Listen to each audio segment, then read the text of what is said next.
संगमनेर तालुक्यातील झोडे येथील एका वृद्धाच्या खुनाचा तपास लावण्यात पोलिसांना यश मिळालंय।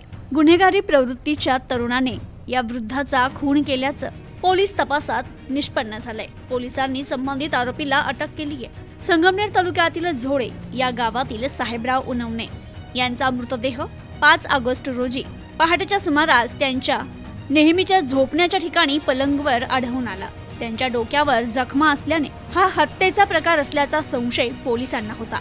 संगमनेर पोलीस ठाण्यात गुन्हा दाखल करण्यात आला होता। पोलिसांनी या प्रकरणाचा तपास सुरू केल्यानंतर घटनास्थळीच एका पेनने लिहिलेली चिठ्ठी आढळून आली होती। त्यात भूषण बाळे याने हा खून केल्याचं तपासात स्पष्ट झालं। त्याने गुन्ह्याची कबुली देखील दिली असून पोलिसांनी त्याला अटक केली आहे। झारखंड येथे असलेल्या एका मुलीशी या आरोपीची इंस्टाग्रामवरून ओळख झाली होती।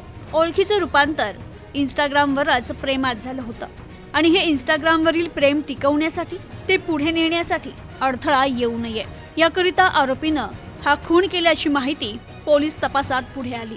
दरम्यान या घटनेतील आरोपीवर यापूर्वी देखील खून चोरीचे गुन्हे दाखल आहे।